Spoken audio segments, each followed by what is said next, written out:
Welcome to BIM Harambee, Africa, the biggest building information modeling conference in Africa, brought to you by BIM Africa and BIM Africa community.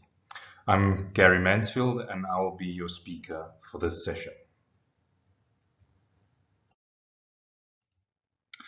The title of this session is called Standards, and the big question is, why do we need them? Well, we all benefit from standardization every day. I mean, we can plug our devices into a wall outlet and power them. We can get a replacement battery and have it work as expected.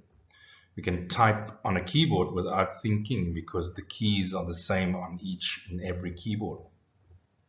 We can connect to a new Wi-Fi network with our phone or laptop.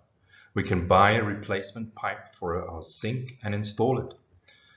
With a systems approach or view, it is understood that there is a need to consider the entire system when designing solutions.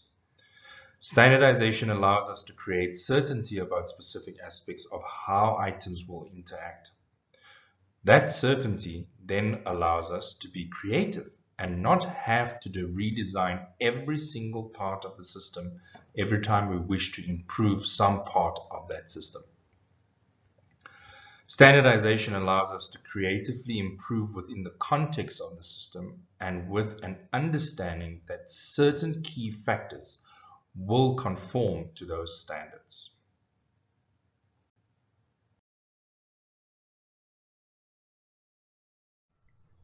I would like to start off by using an example I read while I was preparing for this session. So imagine your IT support staff had no set of guidelines for handling a support ticket. I believe that the scenario will look like you picked a random group of people from the street, sat them down at a help desk and expect to see a job well done. Instead, it would probably look something like this. Just kidding, I don't think it would be this bad, would it? Well, that is essentially what you are allowing when you fail to standardize processes. Your company's operations consists of tasks that must be completed on a daily, weekly, monthly, or yearly basis to ensure that it runs smoothly. Every task, regardless of how often you do it, requires rules. These rules will define the scope, quality, and methods to successfully complete the task. If you don't standardize these rules, you can't have visibility over whether you're ensuring quality and reducing human error. In short, running your business will be an operational nightmare. So, in this session, we will cover the following.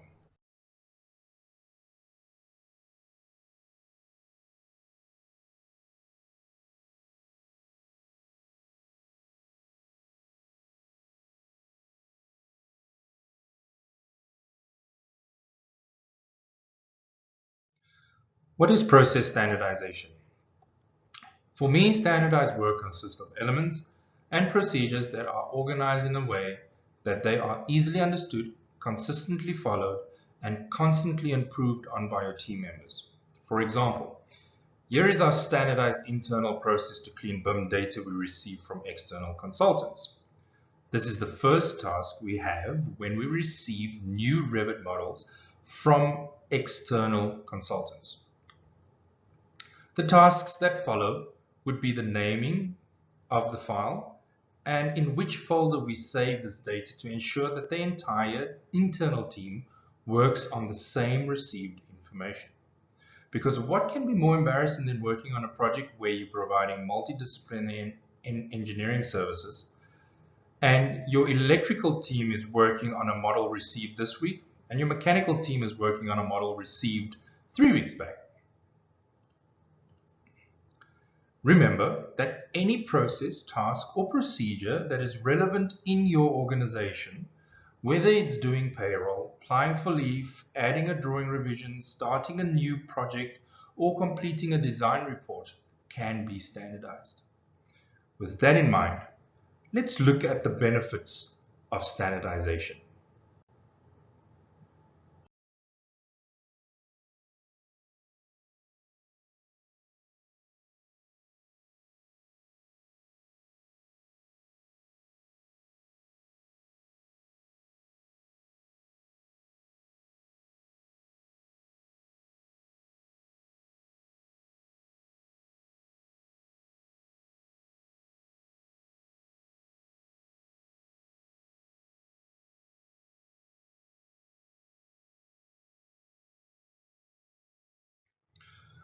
The first and most obvious benefit of process standardization is that it decreases the potential for ambiguity and guesswork. Any complex task is likely to have some gray areas. The trouble with this is that the time spent on guesswork is fundamentally time wasted. With a clear set of instructions to work from in order to complete a task, employees will spend less time trying to figure out and more time actually doing. Think about tasks you've had to teach to other people. How much time and effort you spend teaching them to do things that came naturally to you from years of practice. Think about how many times you had to deal with a mistake that someone made because they guessed wrong. The bottom line here is to ensure that standards are documented digitally. Effective standardization of procedures means that there is one correct way to complete a task.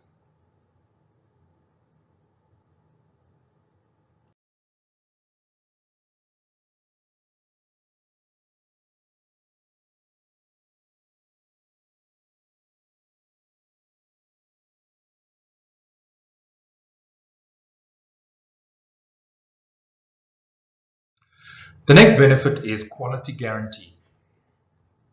How does it guarantee quality? Well, for this, I will make an example. We have 4 offices around South Africa, and I have a mechanical department in all 4 offices. To ensure that our drawings and information issued from all the offices are the same, we had to go through the exercise of agreeing on what information are considered important and how we present this information on a drawing. In this example, we specifically looked at the various schedules we place on our drawings and realized that we're duplicating tasks between the engineer and the draftsman. For example, the engineer will go through a process of designing and identifying equipment to be used on the project. Next, they will need to create an equipment schedule, and this equipment schedule is then passed on to our draftsman, which is then reproduced to be placed on the drawings. So how we standardized this process was to first identify which parameters are required for the equipment schedule for the engineer's report. We then replicated those parameters in our authoring software and created a standard naming convention to be used when placing these elements in the model. The unique identifier was then used between the engineer and the draftsman to create a link between the metadata created by the engineer and the model element which is placed in the model by the draftsman. Once we tested, improved, and agreed this with our entire team, we now have a consistency throughout our various offices geographically with regards to how we manage and represent the equipment data on our drawings. The next step was to obviously enforce these standards, which in turn will guarantee the quality of the finished result.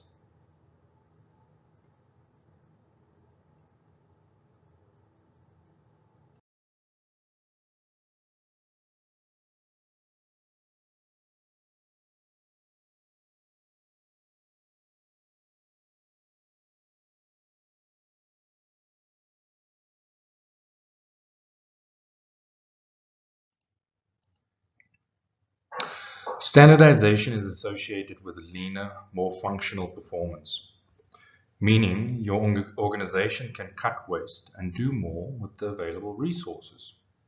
How does it promote productivity? Well, by eliminating ambiguity and providing quality control, tasks are completed in a more efficient manner, and there are fewer quality control issues from tasks that were not completed correctly. Some of the issues we had was that we always had time to do things twice, rather than doing it right the first time around. I'm sure everybody's experienced this classic example where let's do it quickly in CAD and we will remodel later. I do believe that the biggest challenge you may experience will be enforcing these standards to ensure everyone executes it the same way. For example, once again in our office, we had 4 formal procedures for cleaning and naming external consultant models when we received them. So we had 4 offices with 4 different procedures. The conflicts were inevitable.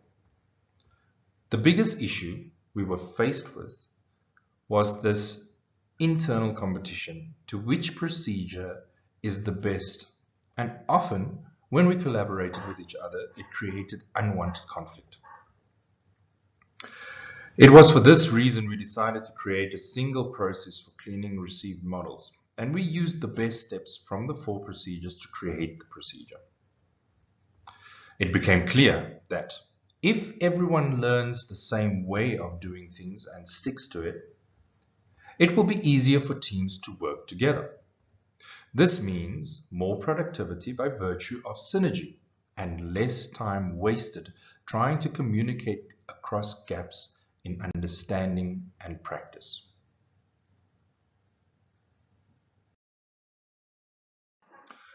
I would like to address another challenge, which is the normalization of deviance. This is the gradual process through which unacceptable practice or standards become acceptable. As the deviant behavior is repeated without catastrophic results, it becomes the social norm within the workplace. I've seen this a few times where we decide that today we don't have to apply the standard. And in most cases, it's because we're in a rush to complete the task.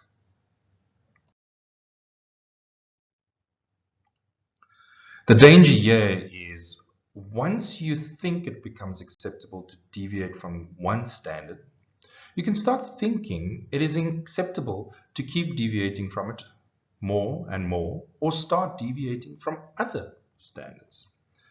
This can lead to the deviation spiral. Without getting into detail, there are many serious examples where deviance caused catastrophic disasters. For example, the Challenger space shuttle in 1986, Carbide Industries in 2011, Gulfstream business jet crash in 2014.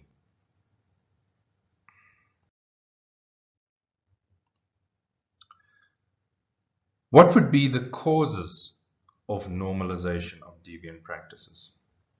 Well, it's a belief that rules are stupid and inefficient, believing that work goals are best met by breaking the rules. You know, the attitude of rules are meant to be broken. It's having imperfect knowledge of the standard and being afraid to ask or speak up. So I encourage you to make an effort to get your team to understand why we're implementing standardized processes. And if they're not sure, they need to be comfortable to ask why this way and not that way. This will ensure that your team will work to optimal performance.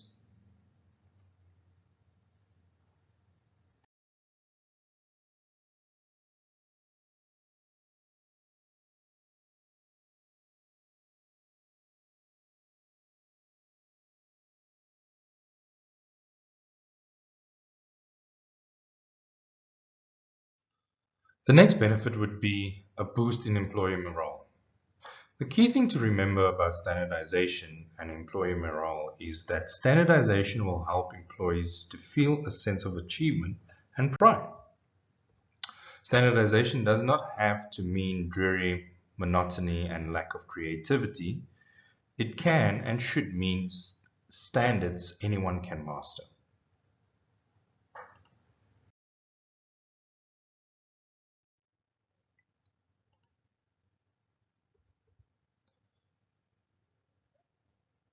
Walter McIntyre said that if managed properly, standardized work establishes a relationship between people and their work processes. This relationship can enhance ownership and pride in the quality of work performance. The result is high morale and productivity. As a general rule, everyone wants to know if they are doing a good job or not, and they want to know how to achieve that distinction. Not knowing if one is doing one's job correctly can be very stressful, Having to apologize for inadequate or incorrect work can be humiliating as well as stressful. If one did not understand performance standards to begin with, it can also be extremely frustrating. If processes are governed by standards that teach employees to do efficient, high-quality work, the employees are more likely to take a sense of ownership and pride in the work that they do. Instead of uncertainty and inefficiency, the employee will have a prescribed way to accomplish their assigned tasks which actually works. The result is likely to be a greater employee morale. What this means is that the connection between standards and employee morale is fundamentally about employees being able to take pride in achievement. If the standardized process is efficient, avoids needless frustration, and guides employees to achieve something meaningful and worthwhile, employees will have every reason to take pride in the work they are doing.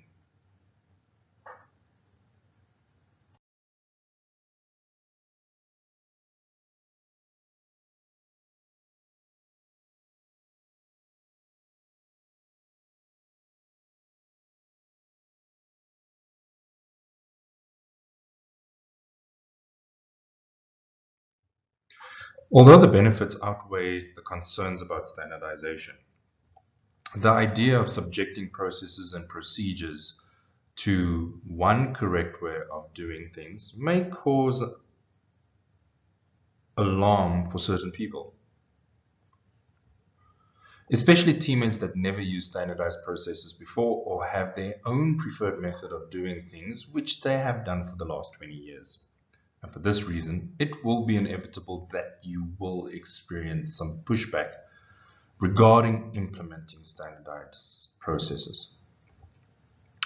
After doing a bit of research and asking some of my colleagues and peers in the industry what their concerns were about standardization, the common answers that I got was monotony, boredom, and that it could potentially destroy individual creativity.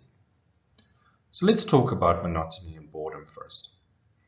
The key to understand here is that removing ambiguity and establishing a standard by which to evaluate performance, it is more likely that your employees will feel an enhanced sense of accomplishment and not boredom.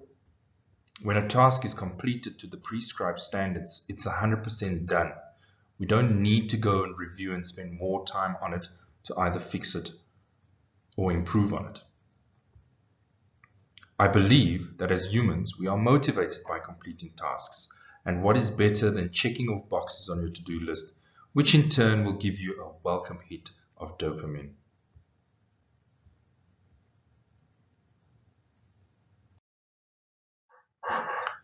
Then there's the concern of destroying creativity. Here it is important to not mix standardization with the lack of innovation.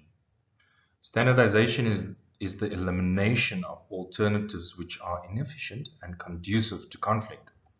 For example, if we have a standard template to create a budget for a project, we can be confident that we have not left out critical details to ensure we have budgeted for every possible item in your discipline. In all honesty, we don't need creativity in this area of the process. All we need is to eliminate the possibility of screwing this up. By eliminating inefficiency, you can help your team to free themselves to focus on innovation in areas which really matters. It is also important to review standard processes. So when someone in your organization finds a way to improve the standard process, we can review, agree, and update the process. Whenever I introduce a new standard, I always challenge my teammates with the following saying. The standard I'm introducing is based on experience on what worked at the time I researched the issue. If you do have an improved process, please share with all. And just a side note, having your team as part of the process of deciding on a standard or to give their input will most likely also encourage them to actually apply the standards once it's been agreed and approved. I think Dr. Deming's quote does a good job explaining standardization. Standardization does not mean that we all wear the same color and weave of cloth, eat standard sandwiches, or live in standard rooms with standard furnishings. Homes of infinite variety of design are built with a few types of bricks and with lumber of standard sizes and with water and heating pipes and fittings of standard dimensions.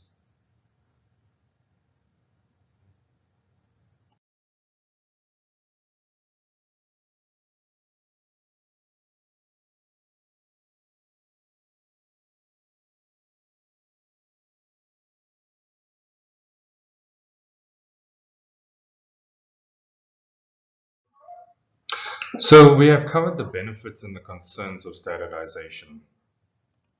And I thought it would just be a good idea just to include the guidelines we used as a base to set up our various standards. So when you decide to start to record your standards digitally, it is important that you clearly and concisely identify your processes, your procedures, and your work instructions. So firstly, let's understand the hierarchy of these terms. And simply put, a process states what needs to be done and why. A procedure states how the process needs to be done. And then a work instruction explains how to carry out the procedure.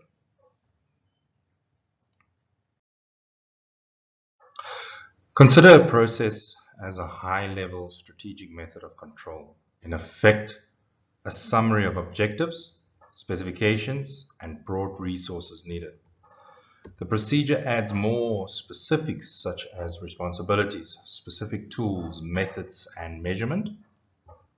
And then a work instruction is a step-by-step guideline to implement the process and procedure, often segmented in some way to focus those who are doing the actual work.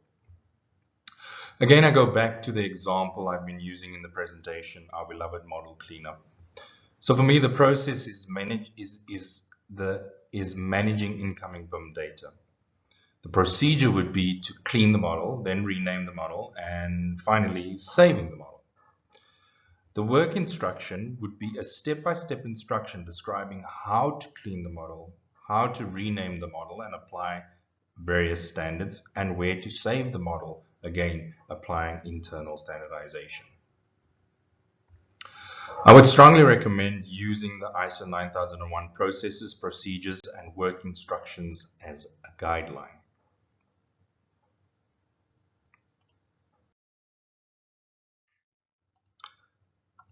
The steps below is a summary of how you would go about it. For a more detailed explanation, you can either check out the ISO website or purchase the ISO 9001 documents. Firstly, begin with the ISO 9001 processes you are required to document. The number of processes will typically determine the number of procedures. While the situation dictates the exact number of procedures needed to adequately control the desired outcome, it is a good organizational practice to not create more procedures than requirements. Secondly, in most cases, you will create an ISO 9001 procedure for every process. Many companies write too many procedures when, in fact, they should be documenting these directives as more specific work instructions. And finally, when appropriate, create detailed ISO 9001 work instructions for each task that is needed to support each of your procedures. A good rule of thumb is that if the procedure does not give enough guidance for someone to complete the task, create a work instruction. This is just some of the guidelines that is represented within the ISO 9001 procedures, processes, and work instructions. It is quite detailed, so once again, I would recommend using this as a guideline to implement and plan your standardization process.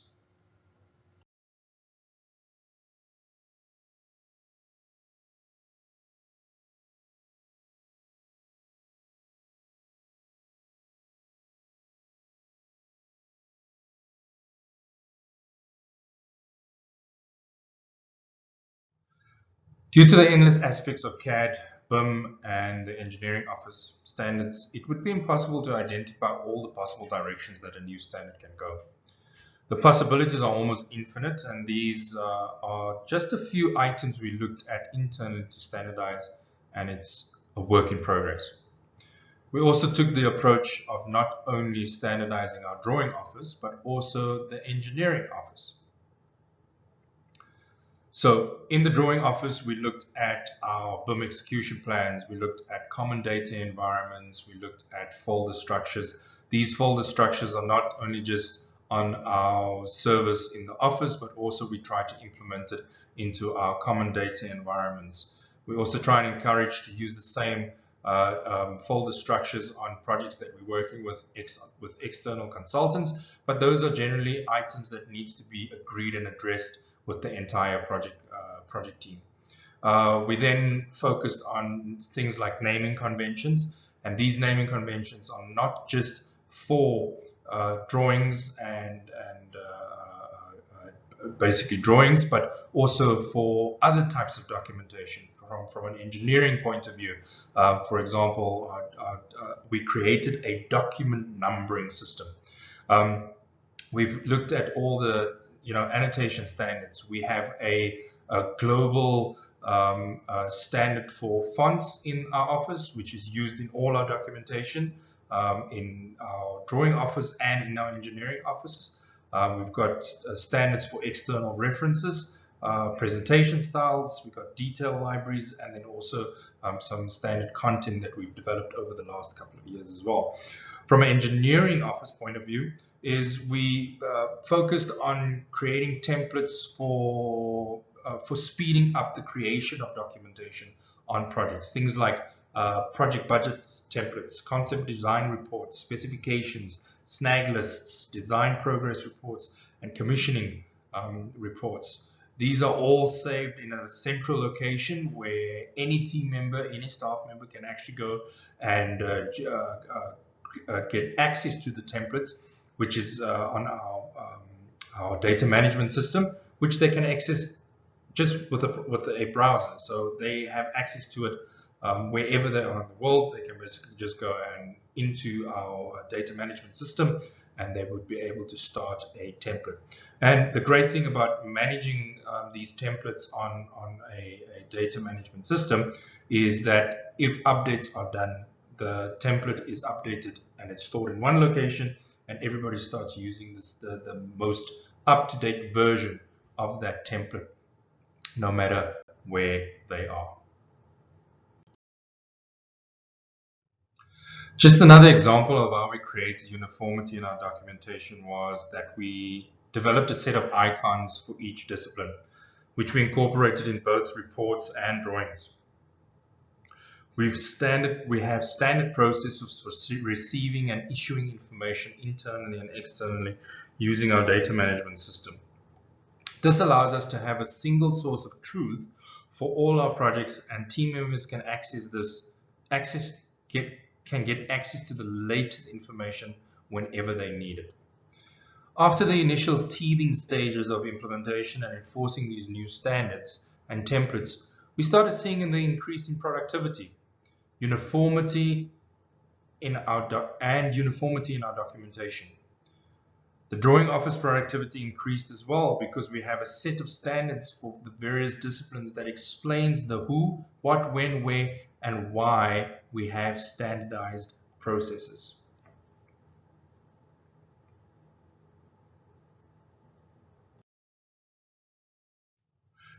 In conclusion, the secret to success is to understand your need for standardization and make sure that it's understood properly with your entire team from the top down. Remember that it's a process and it will take time for everything to fall in place. So be realistic about your goals you set around the implementation phase. Thank you for joining me on this session, and I hope that I have given you some insight on why we need standards processes.